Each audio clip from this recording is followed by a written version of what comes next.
Have you ever wondered how people get bullied every day? Have you ever been personally targeted by another individual?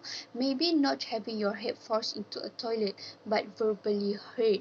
Today, I'm here to give a speech about what are the best way to stop online bullying, cyber. The issue of bullying can be quite serious when it comes to this day and age. The effects of bullying can have on its victim is something that may last throughout their life or something that even may end their life.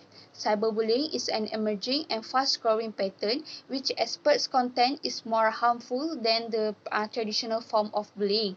In the country, almost all people can be contacted 24/7 through their mobile phones or the internet. Victims could be reached anywhere and at any time. A lot of people go through so much. We could be standing next to someone who is completely broken and we will not even know even bullying affects people mentally and physically. People don't think about the consequence and whenever they are just bothering someone. Approximately 3,000 people get bullied every day, and at the same point in our life we got bullied, even though not everyone is the same. For some other people their situation is worse. I have been attending private schools throughout my life. I have seen the girls wearing high heels to step on another girl. I have seen a group of seniors beating a freshman at a corner. And the worst I have seen is one of my friend and classmate who had suffered from school bullies jump out from the fifth floor. The most simple sentence. Many people still miss the point. They do not see bullying as that a big problem.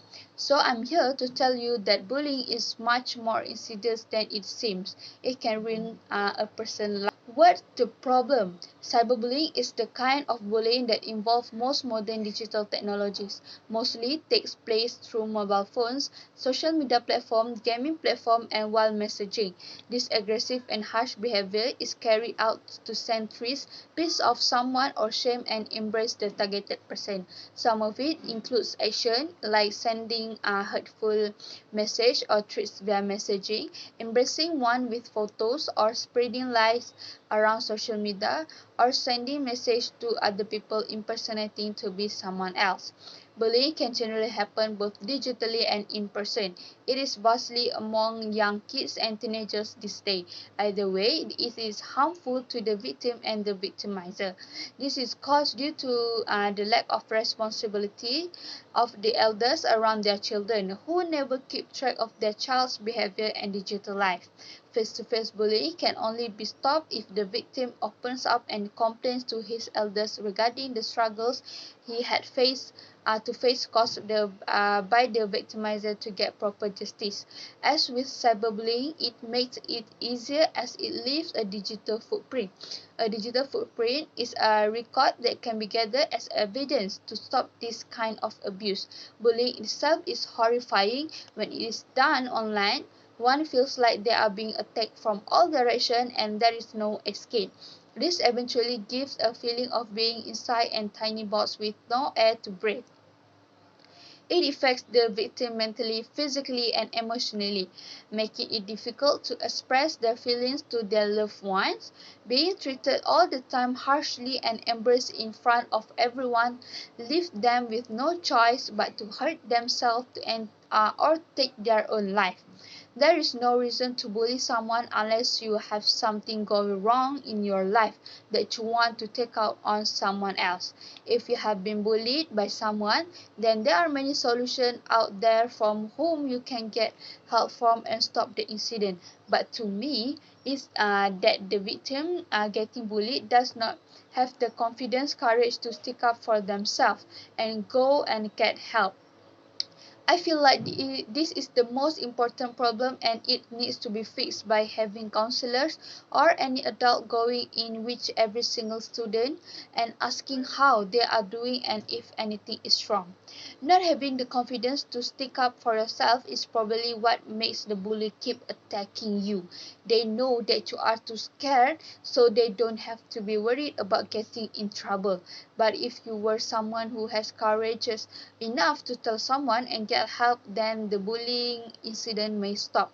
People won't start calling your names or anything. Even if they do, it doesn't matter what people around you say, because they may not know that you have been having a hard time lately, or they just want to make you feel bad. If you are getting bullied and it's getting to the point where you have to tell someone about it, then you had be happy you did, because you never know what could happen if you hadn't. With all the bullying going on, one would think that the victims will alert someone to their abuse. However, only 1 in 10 victims will inform a parent or trusted adult of their abuse, and they are 2 to 9 times more likely considered to committing suicide. Maybe they are too scared to tell someone. Maybe they don't want to get hurt anymore than they already are. Maybe they somehow think they deserve to bully. Maybe they just don't know how or who to go to. Whatever the reason, the fact still stands. People are not reporting cyberbullying. Here are 5 solutions to share with you guys on how to stop cyberbullying. For the first one is to tell them to stop. How? Writing a clear message to the bully, telling them not to contact you again probably won't prevent them from attempting to bully you further, but it does help when you present evidence to the authorities. For the second one is don't respond to the bully. Cyberbullies and bullies in general thrive off of fear and negative response to their abuse. By not responding, you may not completely end the bullying, but there is the chance that they will get bored with you and your lack of response. For the third one is make copies of all contact with the bully. You cannot make a case to the authorities about a bully if you have no physical evidence to support your claim. Take screenshot, copy the message to a document, print them out or anything else. It's always best to have hard copies anyway, in case something happens to your computer or phone. For the next one is block the bully. Remove the contact information from your phone, computer, social media. They can't bother or abuse you if they can't reach you. For the last one is report the bully to the authorities. Most young people don't tell their parent about bullying online or offline. So if your child losing sleep or doesn't want to go to school or seems agitated when on their computer or phone, ask why as calmly and open-heartedly as possible. Feel free to ask if it has anything to do with mean behavior or social issues. However, even if it does, don't assume it's bullying. You won't know until you get the full story, starting with your child's perspective.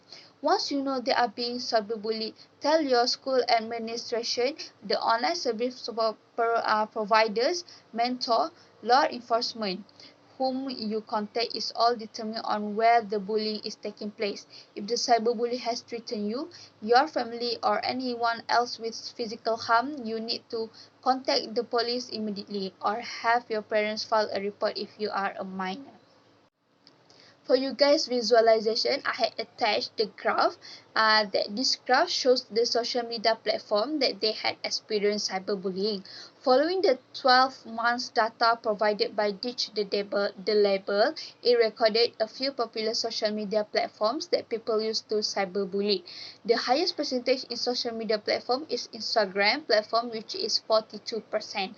The Twitter platform that people assume the most highest platform is 9%, which is the lowest percentage in graph. For the second chart is pie chart, shows a type of cyberbully. Most of people have cyberbullied by getting mean or hurtful comments with 23%, based on their imperfect appearance that lead them to insecurities. The rumors are the second highest, which is 20%. It is because the bully always spreads false rumors about them to make them down. For the conclusion, cyberbullying is the real issue that is prevalent all around the world amongst the children and adults. However, we are not helpless in trying to prevent this problem from happening. For my recommendation, to reduce the cyberbullying cases, we need to impose the federal law penalties for punishing the cyberbullies. Other than that, we can use television and newspaper platform to expose the reported cyberbullying news. Cyberbullying may never stop, but that does not mean that you or your loved one has to just sit there and take the abuse. Speak up, Fight for yourself and make the difference, one bully at a time. That's all from me. Thank you.